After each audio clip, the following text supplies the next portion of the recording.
Right, good afternoon, everybody. So, the lesson on Friday, I think there were 4 or 5 students in the group who missed the lesson. So what I'm going to do is I'm going to just do a recording of the key points from the lesson, primarily for those who missed it. All the resources from the lesson are in the Teams folder, which you can print off and have in front of you. That's always advisable, particularly the mind map. Make sure it's mounted on an A5. So an A3 size sheet, so you've got space around the edge, the usual sort of routine. Alternatively, if you call to see me tomorrow, I've got all the sheets saved for you, and then you could play this recording after that. It's entirely up to you, okay? But the important thing is that before the next lesson, you've caught up with the work and you're secure in this, which is why I'm recording this video for you. So the lesson is about the decision to create West Germany, which happened in 1948 to 49. A few points of business before we start. First of all, I posted a message on Teams on Friday morning giving a bit more guidance about the essay that you've got to hand in by the 4th of October, which is the one about Nazi popularity. Okay, so make sure you click on that Teams link and you read that guidance. In particular, it's about just making sure you've got a nuanced understanding of the 2 key words in the question. First of all, the word popularity, and secondly, the key word propaganda. Okay, so read that, and that'll be really useful for you. That's why I've written it. Okay, and then advance notice, class-based assessment, essay number 7. The whole of year 13 in all subjects are doing class-based assessments in the week beginning the 11th of October. You don't actually have me in that week. Both my lessons are in the other week. So we'll do mine on Monday the 18th of October. It'll be a Section A source-based question.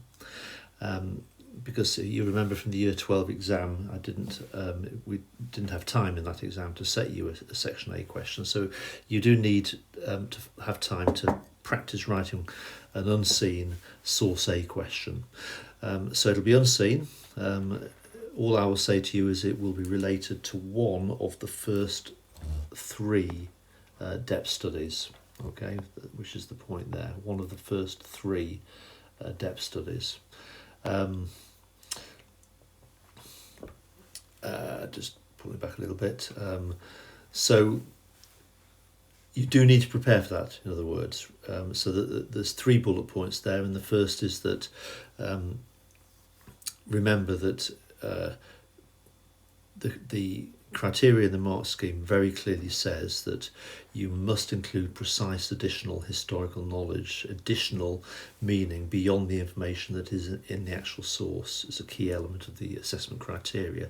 So you will need to review all your notes from depth studies 1, 2 and 3 and make sure you've got the detail of all 3 depth studies in your head. So in other words, you do need to revise quite thoroughly to prepare for that assessment. I've also said review the year 12 lesson, remember, where I taught you how to tackle Section A questions, so you're comfortable with that approach. And also remember, if you go to my YouTube channel, there is a playlist, how to answer source questions at A level, and there are 7 videos in that playlist, and I strongly recommend you take the time to look at those videos. Okay, so that's that. Again, there's a hugely important booklet that I gave you in year 12 where you got lots and lots of essay questions. So now that we're kind of like just at the beginning of depth study 4, just take the time to review the content, review the type of essay questions that you could get for depth study 4. Okay, establishing and ruling the new West Germany 1949 to 60, which I've collated from different sources there, and you can see where I've got them from. What I've done here is I've taken that list of 11 questions and I've said, broadly speaking, they fall into the following categories. Okay, so you get questions about the causes of division of Germany. So for example, question 2 there, that one. Okay, then you get questions about Adenauer's rule. See, for example, question 1 and question 9 and question 11. Okay, then you get questions about the Basic Law. Now, the Basic Law was the constitution of the new West Germany that was written in 1949. So see, for example, question 3 and question 4. And then you get questions about the Social Democratic Party and their leader until 1952, Kurt Schumacher. See, for example, question 5 and question 6. Now remember, the SPD were never a party in power, they were always a party in opposition. It wasn't until 1969 that the SPD actually took power in West Germany, but nevertheless they are hugely significant. Okay, so that's important. And then you get questions which are about the coming to terms with Germany's Nazi past and the denazification policies. For example, questions 7, 8 and 10. Okay, so just giving you a sort of sense, I mean, that is important because as you work your way through these lessons that we're doing, when you're making notes and doing your wider reading, it's so important that you're reading with a purpose and knowing the types of questions you could be asked. Focus on note making. Okay, so there's a typical essay question on material that we've covered in the first 2 lessons. Okay, so by this particular stage you should be able to answer that question. Okay, to what extent were the Allied powers responsible for the division of Germany in the years 1945 to 49, or certainly by the end of today's lesson. Okay, we've covered enough for you to be able to write an answer to that. So you should be thinking to yourself, how would I answer that if I got that in section B in the examination? Okay, if you go to the Alan Farmer Revision Guide, page 53, you'll see a bit of guidance about how to answer that particular question. And there's our usual learning checklist. And just a reminder then, you can sort of see highlighted in yellow, you should have read in preparation for today's lesson those pages. And then you've got CAR, pages 373 to 374, and Turner. Remember, Turner is the best overall book, really, really excellent. Those are the pages related to today's lesson from Turner. And Williamson, a very good A-level book written sort of 30 odd years ago, much better than the textbook, and those are the pages there. So you've got scans of all of those chapters, so make sure in your follow-up to this lesson you do the reading there. And next lesson, as you would have seen on that, we're going to spend 2 lessons, so that's the next 2 lessons after today, looking at the West German constitution that was called the Basic Law. So what I want you to do for that is read Turner, pages 33 to 46, which is the first section of chapter 2. And as you read it in one sitting, don't make notes, okay? Because the point is, I've given you my notes, and you'll see that in the folder for this lesson. All my notes from Turner 33 to 46 are there for you. But read the original chapter 33 to 46 and have my notes in front of you and cross-reference as you actually read it. And broadly speaking, the first 4 pages is background, okay? And these are the things that Turner talks about. And then 37 to 46 is the details of the West German constitution, and those are the things Turner talks about. So the next lesson it's another week until our next lesson. So just spend about an hour reading 33 to 46 of Turner, thinking about all of those things that you're looking at there, and that'll be really good preparation for the next 2 lessons. Okay. And again, just going to the typical essay questions on the Basic Law, what you'll notice is that, and they're both in the revision guide on page 55, but what a typical question says, in what way, almost saying, how did the Basic Law learn from the mistakes of the Weimar Constitution? So the Weimar Constitution of 1919, written after World War I, clearly was well intentioned. It tried to create a democratic Germany, but clearly the Weimar Constitution was fundamentally flawed. Why was it flawed? Because Hitler was able to exploit loopholes, weaknesses in the Constitution to dismantle democracy and to create a dictatorship.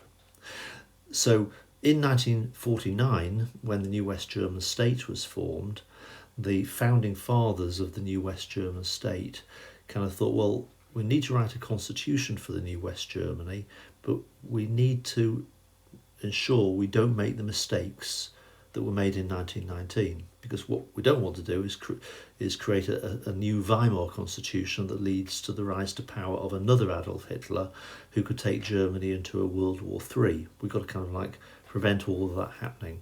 So what they basically did is they looked at the Weimar constitution and they kept what worked well and they got rid of what didn't work and to try to improve on it. And that's what you need to be thinking about as we move into this topic about the basic law, which is our next 2 lessons. Okay, so that's it. That's by means of the background.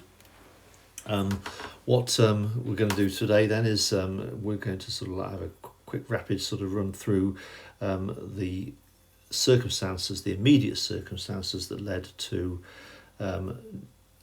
Germany, that was a united country. It had been united by Bismarck in 1871, and it had been united for 70 odd years.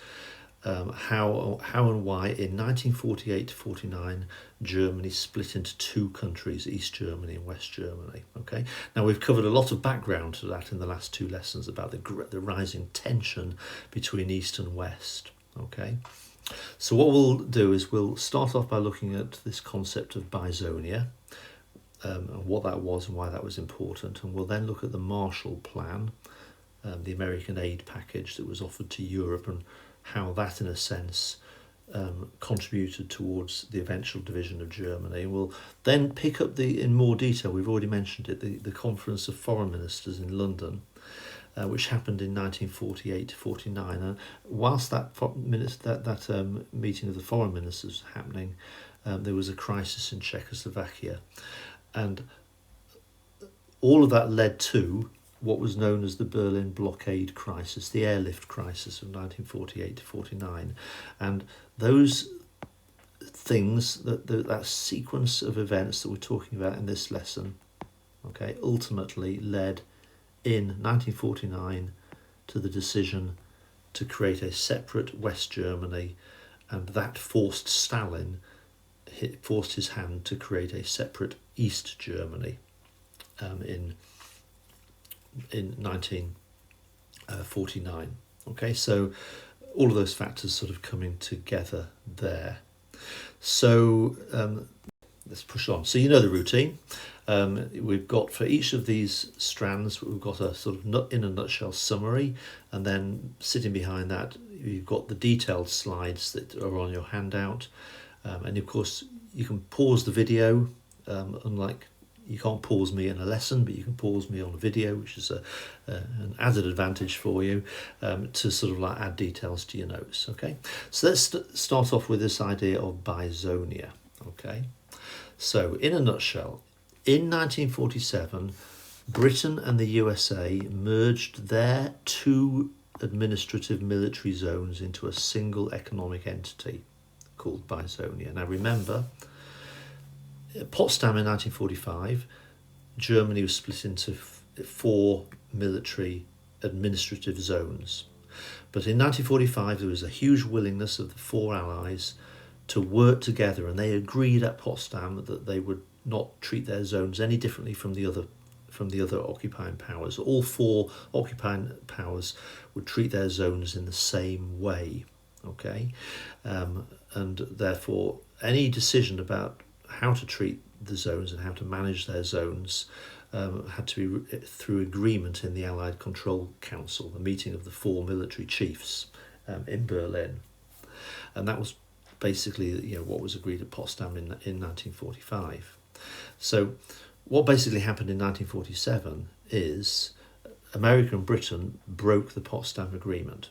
okay, because they said, right, we're actually going to merge our two zones into a single economic entity, and we're going to start running these zones in the way we want them to run, because what they wanted to happen is they wanted the industry in their zones to recover quickly, and we talked about the reasons for that. Okay, the Americans and the British in particular were very keen to get out. They had enough problems of their own, particularly Britain needed to focus on problems in India, for example. They needed to rebuild Britain after the Blitz. And in effect, what they didn't want was the British taxpayers having to pay to feed the German people in their military zone, the northwest of Germany. So the idea is that if we basically promote industrial recovery and we give that industrial recovery to the German people in our zones to actually manage, then ultimately it will generate wealth, because what is produced in the Western zones will then be, the Germans can sell it abroad, generate money, and they can start feeding the people themselves. The cost of managing those zones won't be carried in particular by the British. And the Americans were very sort of keen to go along with this. Okay, now Stalin was extremely angered by that, probably for good reason, because he claimed it was a breach of what they had said at Potsdam. Okay, that any decision about how to manage any aspect of Germany all decisions had to be the same. Okay, you can't have one occupation zone being treated differently from another occupation zone. So Stalin basically declared, well, this is a breach. The British and the Americans responded by claiming that Stalin had also broken the Potsdam Agreement, which again was true. He had, because in the Eastern Zone, remember, Stalin had forcibly merged the Social Democratic Party and the Communist Party into one single political party, the Socialist Unity Party. And again at Potsdam, the four powers had made a promise to each other to allow complete political freedom in their occupation zones, but Stalin didn't really stick to his promise. So basically the Americans and the British have broken the promise, and Stalin wasn't happy, and then the Americans and the British responded by saying to Stalin, well, you broke the promise. Okay, so that's not really a recipe to heal division. They're sort of like badly behaved children, sort of like two wrongs don't make a right type of thing. Okay, so that's sort of background to that. So there's a picture of Bisonia. Okay, so just to be clear, it's also here. Okay, shaded in green. Okay, so you've got the four zones. There's the upper R for Russian. That's the British zone there. That's the French zone, and that's the upper U for USA. And that's the American zone. So what's actually happened is it's the British and the American zones have merged together into a single economic unit. Okay, and they called it Bisonia, bi for two. Now it didn't take too long before the French came on board as well, and they merged their zone with Bisonia, and then the Bisonia was called Trizonia. And can you see what's happening? It's actually the beginning of the formation of a West German state. Now it isn't a country that's being formed, because a country is a political entity. What's actually happening here is it's like an economic entity. Okay, so just again have a quick look at the points that have been made here. The purpose of this decision was to prepare the way for the Germans themselves to manage the economy in their zones, which would stimulate industrial growth, which would stimulate trade, which would generate wealth, so that the Germans could import food to feed themselves. And that would take the pressure off British taxpayers in particular, who until 1947 were having to supply food to the British zones themselves. So the Americans and the British, they delegated administrative powers in Bisonia to an executive council of Germans. And remember, we said last lesson how between 1946 and 47, the Americans and the British had allowed the separate German states to form again. So there's the state of Bavaria and there's the state of Baden, etc. These different states. Well, there were 11 states altogether. So already the German people had been given an element of self-rule fairly quickly after World War II in the Western occupation zones. So there were like 11 separate state governments run by the German people. So what the British and the Americans said is, well, each of those 11 state governments, you can appoint a delegate to meet in a council, and it actually met in the city of Bonn, and that was the Bisonian Executive Council. So in effect, the economy of the British and the American zones, the economy was being run by a council of German people, okay, which is the point that is being made there. So the Russians saw this as another step towards the creation of an independent West German state. Politically, the Germans in the Western zones had been allowed to elect their own state governments in 1946-7, and now they were being given control over the management of their own economy. So Stalin was very unhappy. He said it was against the Potsdam Agreement, in which the four powers had agreed that the occupying powers had to manage their own zones in exactly the same way from each other, and any changes had to be by unanimous agreement.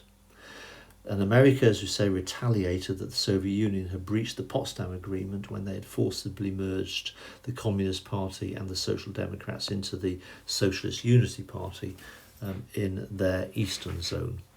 Okay, so that's what Bisonia was, and we can now see again. We now know, we used that phrase before, we are historians, we look back and we can actually now understand that the formation of Bisonia was a stepping stone towards the formation of a new West German state that happened in 1949. So let's get on to the next strand, which is about the Marshall Plan. Now again, you will know about the Marshall Plan from GCSE. Okay, it was also called the European Recovery Programme. It happened in 1947, at exactly the time that Bisonia was formed. So what it was is America offered a massive aid package of financial aid to all European countries that had been damaged during World War II. So it was offered to countries in the West and countries in the East. Okay, so it was offered to Britain, to France, it was offered to Poland, it was offered even to the Soviet Union. Okay, now Bisonia, which was now being administered by the Germans, of course, immediately said, yes, please, we'll take some of that money. Okay? And so American money started pouring into the British and American zones in the west of Germany. And Bisonia was administered and run by German people. So how did Stalin saw this? Well, get into Stalin's mindset. It is only 2 years since World War II ended, okay? And in less than 2 years, the way Stalin sees it, I mean, the German people have twice invaded his country in the 20th century, okay? So Germany attacked Russia in 1914, and then Germany attacked Russia again in 1941. So Russia has been the victim of 2 massive invasions by the German people. And now, just 2 years since Hitler has taken his life and the Nazi regime has come to an end, just 2 years after all of that has happened, what's happening is basically the British and the Americans are giving a degree of decision making back to the German people in their zones, people who have been brought up under Hitler's rule and indoctrinated in Nazi ideas. That's how Stalin would have seen it. And more than that, the Americans and the British are the Americans are pouring money into the Western zones and giving it to the German people and saying, here you go, use this money to rebuild your industry. Okay? So Stalin saw this move as an American move towards creating an independent West German state, which, if that were to happen, Stalin saw an independent West German state as being a massive threat to the security of the Soviet Union, because Stalin ultimately does not trust the German people to run their own affairs, because they have been indoctrinated in Nazi ideas, and basically Stalin sees this as a recipe for disaster that will effectively, if you give if you create a West German state and pour American money into it and say, rebuild your industry, well, what may happen is the West German people could elect another far-right radical leader, another Adolf Hitler, who will take power, and the industry will be used to build more weapons that will ultimately be used in the future to attack the Soviet Union again in a third world war. Okay, so Stalin feels deeply threatened by what the Americans and what the British are doing. Okay, so that's basically the Marshall Plan. So again, you can pause the video and just have a quick look through the bullet points, which just go into a little bit more detail on what I've just explained to you. There's George Marshall. So he was the US Secretary of State, whose idea of the Marshall Plan, it was his idea for the Marshall Plan. Okay, so that's that. Now, we're now going to look at the London Conference of Foreign Ministers. So we did that, and we did this in the last lesson. Okay, so we're just coming at it from a slightly different angle just to make sure you understand it. Okay, so what basically are we saying? So the London Conference of Foreign Ministers was formed in order to draw up a peace treaty to formally end the war with Germany. Okay, remember, there hasn't been a peace treaty yet. Okay, when World War I ended in 1918, it took about 7 months before the Allies had agreed on the terms of a peace treaty. Okay, and of course the peace treaty was called the Treaty of Versailles, and the Treaty of Versailles was drawn up by the Allies in Paris at the Paris Peace Conference. Okay, well, that was quite a long time, 7 long months after World War I before basically a peace treaty was imposed on Germany, because in that context there was a lot of arguing and disagreement. Well, at the end of World War II, it took even longer, okay? Because for all the reasons we said, relations were falling apart, in particular Britain, France and America taking one position and Russia taking another position for all the reasons we've looked at in the previous 2 lessons, okay? So, and today's lesson, the sort of growing tensions over Bisonia and the way they were basically breaking what they had decided at Potsdam in 1945. So it was kind of a foregone conclusion that when eventually the foreign ministers of Russia, Britain, France and America got together in London in 1948 to hammer out the terms of a peace treaty that would formally end World War II, that Germany would have to accept, it was fairly clear that it was going to be quite difficult for them to reach an agreement, because they've got so many problems have already appeared between them. So because of all these issues that we've just talked about and the anger that the Potsdam Agreement was being breached, the Soviet Union withdrew from the conference. Okay, so the conference actually met 3 times. It had 3 false starts. Okay, the first occasion, actually the Russians were present, but they all started arguing and the Russians walked out. Okay, and then the conference reconvened, but without Russian presence.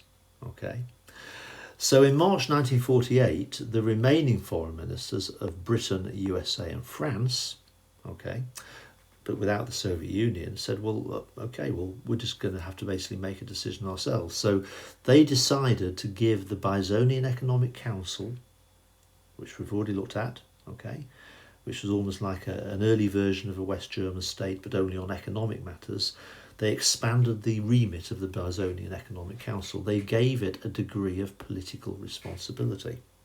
Okay, so that Bisonian Economic Council, 11 delegates chosen by the 11 separate states of the Western occupation zones. So it's a council of German people, okay, that are running economic matters. They were given more responsibility on political matters. So Stalin, quite understandably, saw that as the first move towards the creation of an independent state in the Western occupation zones. And so when that happened, Stalin, he didn't just withdraw from the London conference, but he actually withdrew from the Allied Control Council. Remember, that was formed in 1945, the 4 military chiefs. Well, the Russian military chief walked out of there as well. Simultaneously to that, and there's the Czech crisis, in Czechoslovakia, the communists seized power.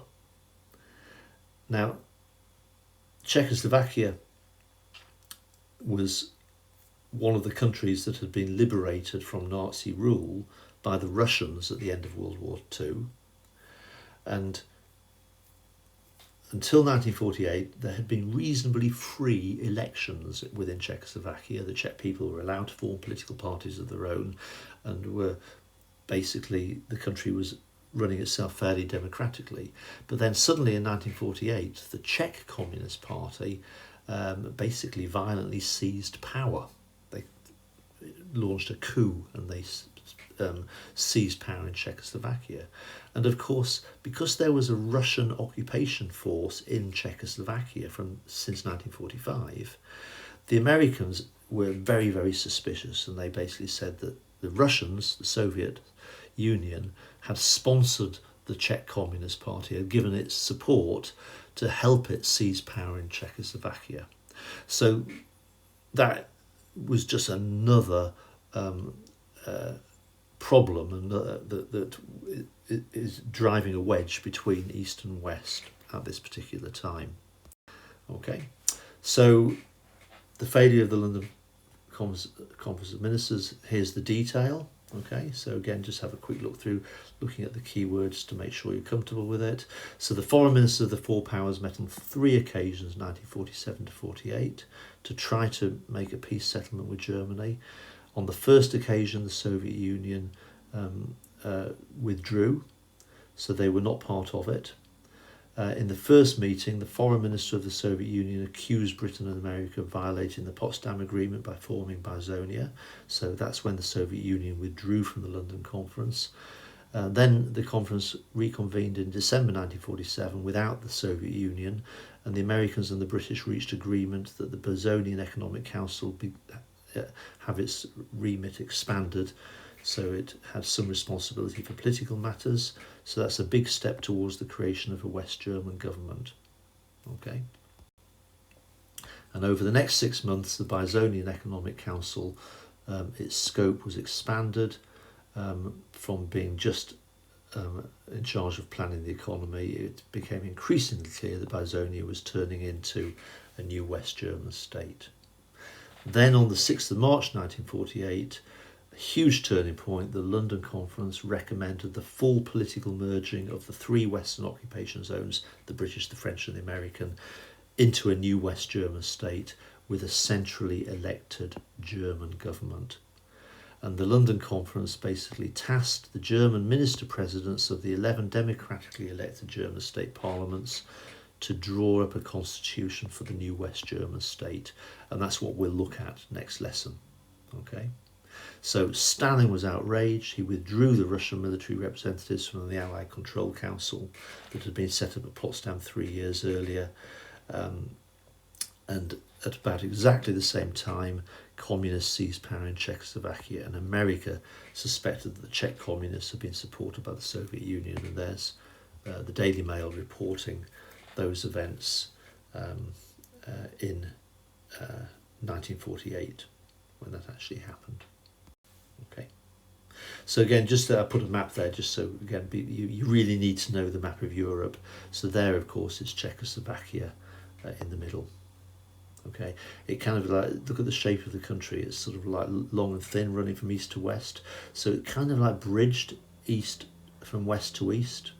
Okay, it sort of like was a bridging country. It's partly straddled the west, partly straddled the east. So when Czechoslovakia fell and it became a communist country in 1948, the British, the Americans and the French felt very threatened by that because, of course, it expanded Stalin's power further westwards. Okay, so the final strand that we need to look at was the Berlin crisis of 1948 to 49. Okay, so again, you did this at GCSE, so you got some knowledge of this. But the Berlin crisis is generally seen as the final catalyst, the final trigger that really resulted in the formation of the West German state in 1949. So in a nutshell, let's just get the key points. Okay. In desperation, Stalin could basically see what's happening. We reached that point, haven't we? That Stalin's protesting. He's doing lots of protesting. He's saying, you are breaking the Potsdam Agreement. In 1945, we wanted to work together and the fundamental thing about the Potsdam Agreement was we agreed to keep Germany united, okay, and to run it jointly, and to not make any decisions in one zone that were different from any other zone, we would keep a united Germany that would be run by the armies of the occupying powers. So Stalin is desperate to prevent what he can now see happening. There's a move towards an independent West German state. Okay. So what Stalin decides to do is to force the issue. He's appealed, he's protested, he's walked out of conferences, but he now feels, I need to do something. Okay, I need to do something. So what he basically did is he looked at the map of Germany, okay, and there it is. And of course, you've got your 4 occupation zones, and he basically thought, what can I do that's really going to hurt the British, the French and the Americans, to make them understand that they need to listen to me? And of course, the answer to that was, in the middle of the Soviet zone, of course, was the city of Berlin. And the western part of Berlin was run by the British, the French and the Americans. So West Berlin was basically a little island of Britain, France and America control, surrounded by a part of Germany controlled by the Soviet Union. Now, ever since 1945, it had been agreed, of course, that the people living in West Berlin, the British, the French and the Americans, that they could travel freely backwards and forwards to their own zones in the West using roads and railways that travelled through the Russian zone. So basically what Stalin did in 1948, in the spring of 1948, is Stalin suddenly declared, I'm closing all the roads and all the railways. So these people, these British, these French and the Americans living in West Berlin are going to be cut off from the West. Let's see what you're going to do about that. Okay, so the point is, just going back to in a nutshell, that the reason Stalin did that in desperation is he basically wanted to force the British, the Americans and the French to invite him back to the conference table and to listen to him. And what he wants them to do, he wants the British, the French and the Americans to basically get rid of Bisonia and to return to what was agreed in 1945. In other words, that the Western occupation zones can't be treated any differently from the Eastern occupation zones. It's got to be a unified agreement by the Allies. So that's why Stalin blockaded the British, American and French sectors of Berlin. Not at this stage, but 20 odd years later, there was the Premier of Russia, Khrushchev, very famously in the early 1960s referred to West Berlin as the testicles of the West. It's a very crude image because Khrushchev was a very sort of crude, his background was a sort of earthy peasant background, the leader of the Soviet Union. But in a sense, that was a perfect sort of analogy that because West Berlin was a little island of Britain, France and America surrounded by territory controlled by the Russians, that effectively if Stalin wanted to, if he squeezed West Berlin, then that would hurt the British, French and Americans. And that's basically what happened in 1948. Stalin cut off the land routes to West Berlin. But what Stalin didn't understand was the determination of the British, the French and Americans to get around that problem, because what basically they did, and his strategy misfired, is the British, the Americans and the French provided their sectors with all they needed with a remarkable airlift operation. Okay, so and that's what's shown on the map there. That okay, they can't feed and supply the British, French and Americans in West Berlin by land routes, by road or by rail. So what they did is they basically flew supplies into West Berlin, and they basically said to Stalin, okay, you can shoot down our planes, but if you shoot down our planes, then there'll be a state of war between the West and the Soviet Union. And Stalin wasn't prepared to do that. Okay, he buzzed. It was called buzzing. So Russian aeroplanes flew very close to the British and American planes that were bringing in supplies, pretending they were going to shoot them down, but they never went so far as to do that.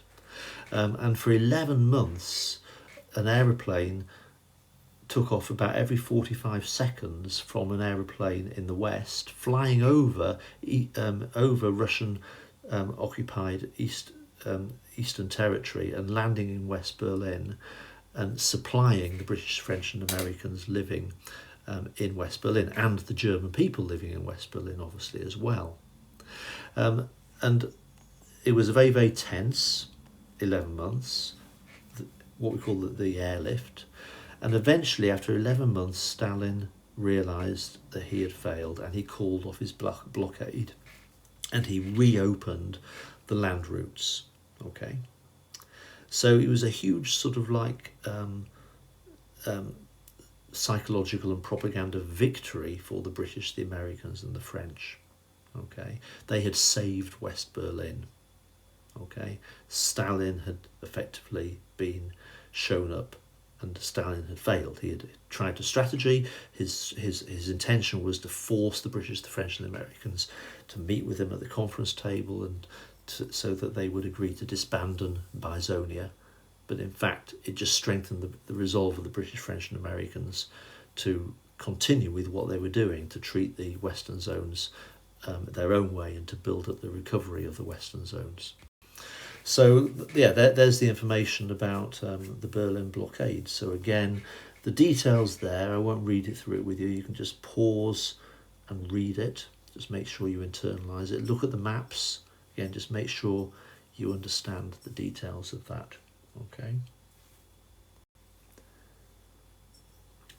So that's what we've covered so far. So the final strand then is how it led to the creation of two Germanys. So all of this now came together in a nutshell.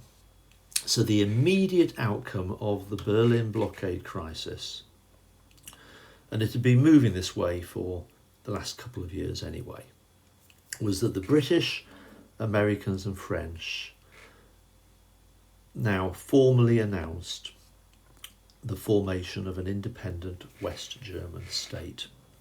Now, to be really, really clear, that is something that Stalin had never wanted to happen. He never wanted it to happen, okay? And again, I haven't got a map on the screen here, but just visualise it, okay? That you've got the Soviet Union in the east, and you've got Britain, France and America in the west. And sitting in between them, you've got Germany.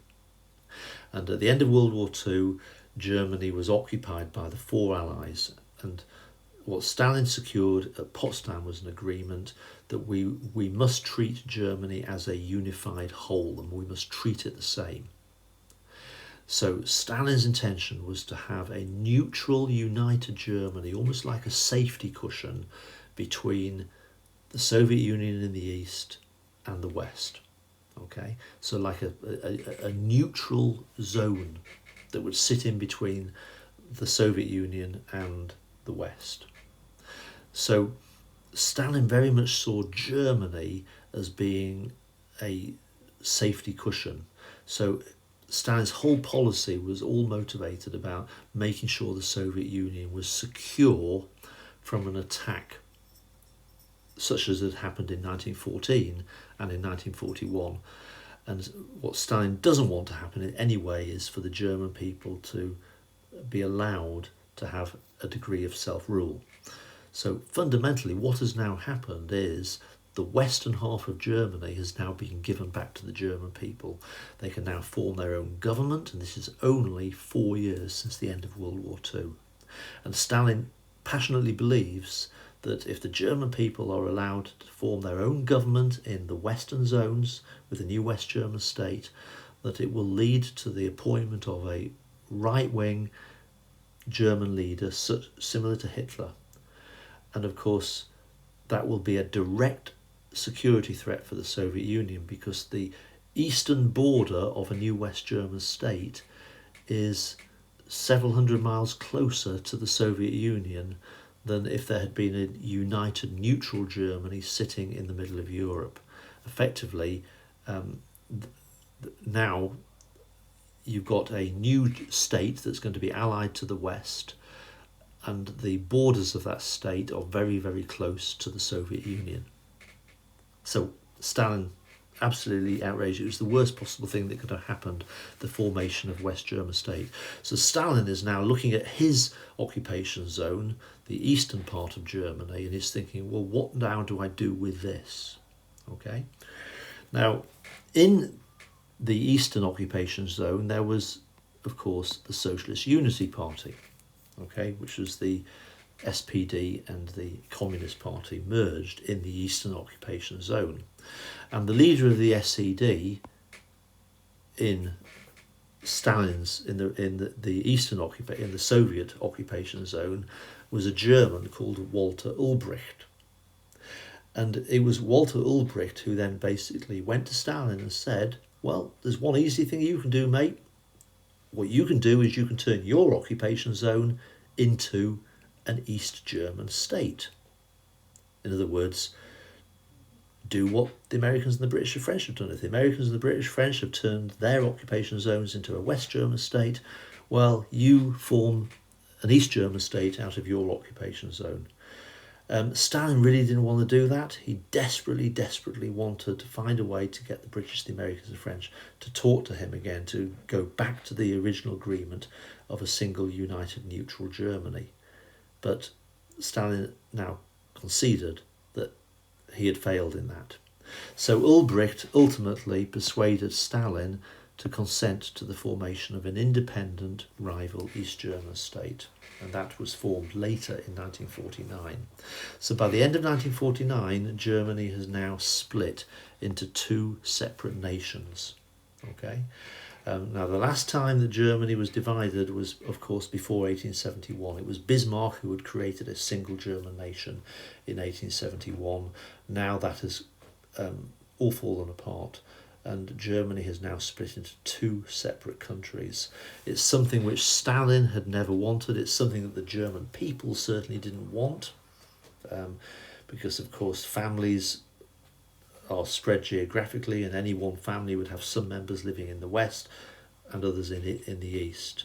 But it is something that has happened because of the growing tensions between the east and west in what we now call the Cold War. Okay, that man there is Ulbricht, the leader of the SED that we just spoke about a moment ago. So again, I won't read through it with you, but just pause and read through the detail that sits in there, the formation of the two Germanys.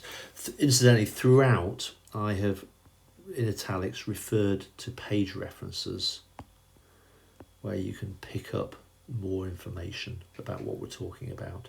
And again, that's really important, okay, that just to sort of deepen and help you master the information, do make sure you look at Williamson and Turner in particular, and so that's why I'm putting the page references in, so you can have all those scanned chapters in front of you and just be picking up those points as we go through. So there we go, that's our completed lesson. That was the lesson that we did on Friday. Just a reminder then, I don't see you next week, and then the following week we've got a lesson on Monday and a lesson on Friday, and in those two lessons we'll be looking at the basic law. That's it.